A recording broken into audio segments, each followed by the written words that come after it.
morning. I'm up really early this morning because I'm going into Tokyo. There's not much of the Edo period left in Tokyo, in central Tokyo, but I'm on the search for a Edo period samurai residence that's still around apparently. So I'm headed into Tokyo to look for that and see what I discover.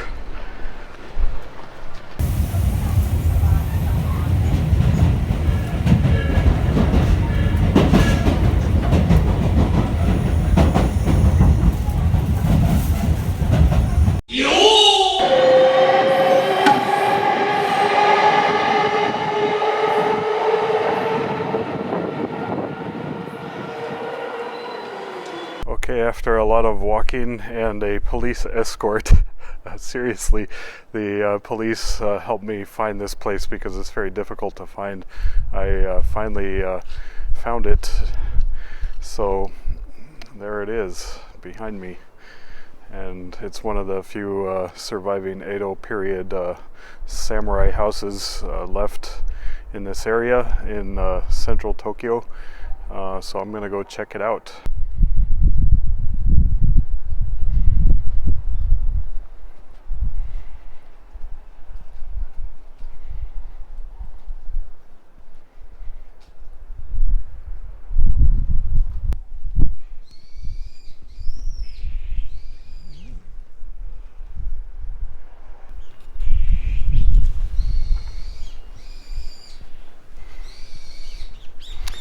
So if we continue down alongside, there's actually people still living in this house, so it's not some place you can enter, but if you continue down the side street here and make a turn,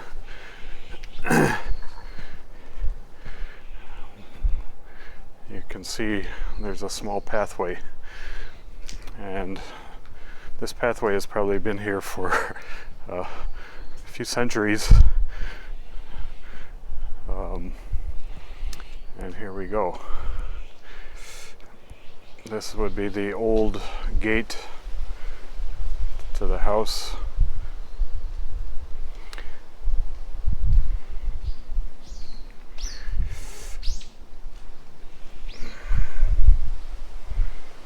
So this stone pillar behind me says this was the residence of the Komagome headman, or he was the head of the region as proscribed by the shogun.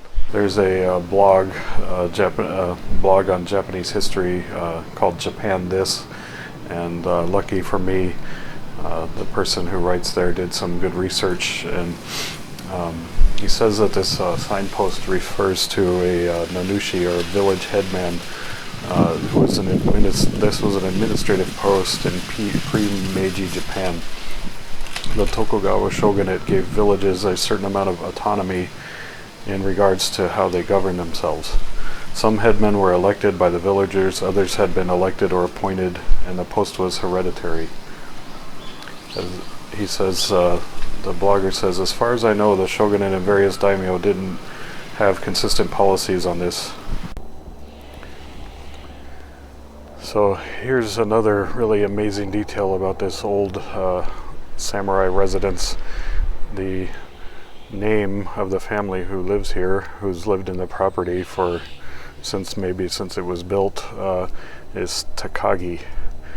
You might recognize that name from our school, Takagi Oshinryu.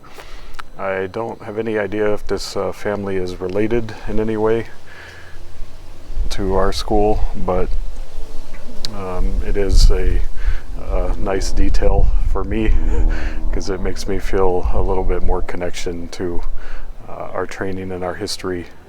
In the case of Komagome village, the position was hereditary, and it was held by the Takagi, or the Takagi family, who were buke, a family of samurai rank,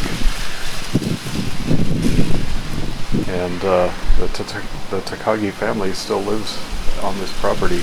That's kind of amazing after all these years, hundreds of years in fact.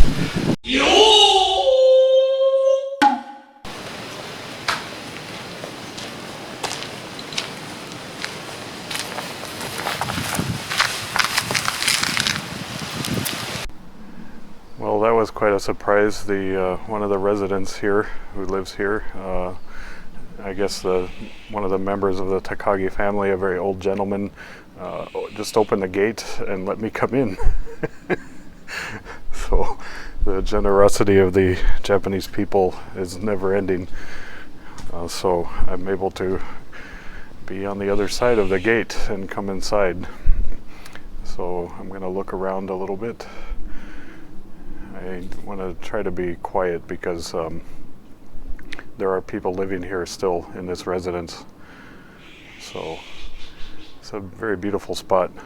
So he goes on to say on his blog some more Japanese history. He says, after the Osaka Natsu no Jin Osaka summer campaign of 1615, many families of various ranks and samurai retainers of the short-lived Toyotomi-shi fled the city straight or defected to the Tokugawa side.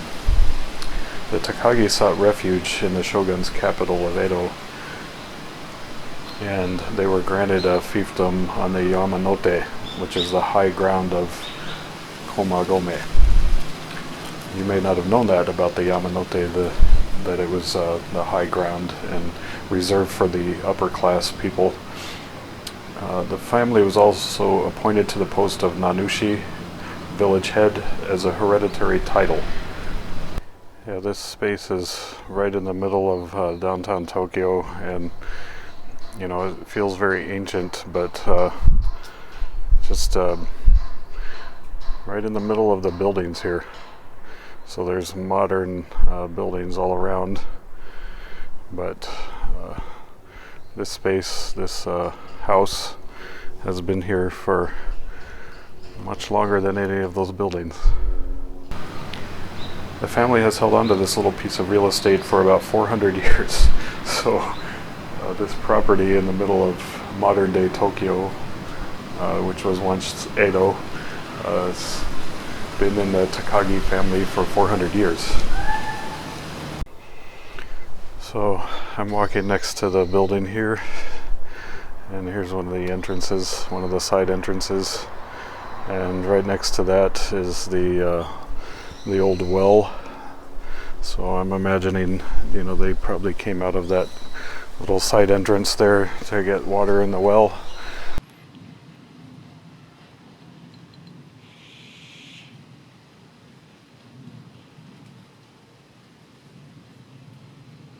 I'm trying to be polite and not interfere because it seems like there's a variety of people living here. This isn't a family residence, so it was very nice of the old man to allow me to enter.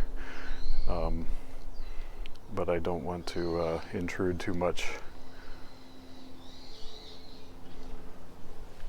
So the village headman, his job was to listen to and settle disputes among the local commoners.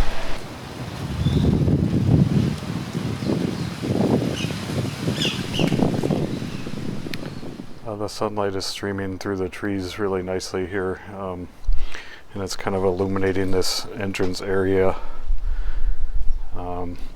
This looks like, I don't know for sure because I don't know that much about Japanese architecture, but it looks like a small place where you would come in and change your shoes or take your shoes off while you're entering the premises. So but I don't really know, maybe that's just a place to change your boots or something before you go out to the city, Edo, instead of Tokyo, because that's what it used to be called.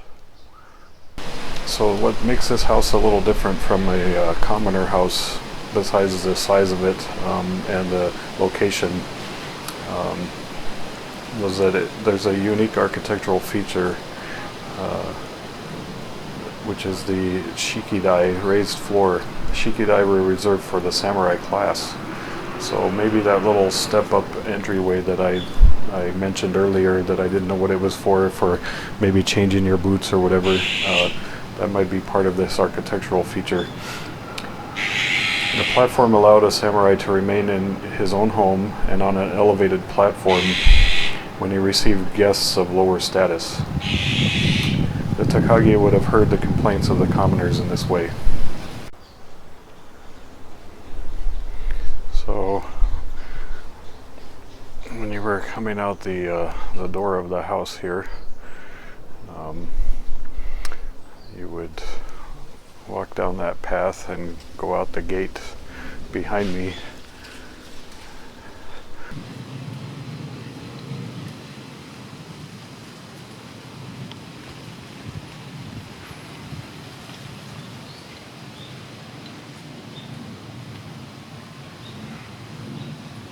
Whenever you find old structures like this in Japan, there's always these more modern add-ons, such as this power line that is kind of jerry-rigged up to the gate here.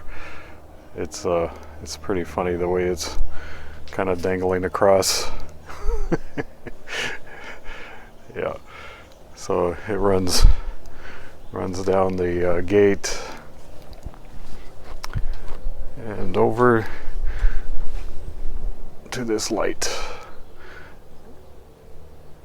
So it's a pretty funny contraption, and oftentimes in old buildings in Japan you see that kind of thing.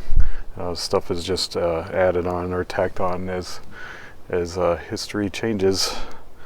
So the old man who saw me wandering around outside and let me in, he told me to let myself out, and he brought me in through this small side gate, which is very low, and for him it was no problem because he was quite short, but for me, I have to duck. I already hit my head on this thing one time.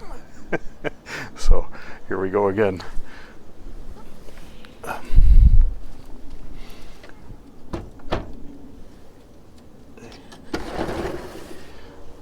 So it's a small sliding door, and I have to kind of duck to pass through.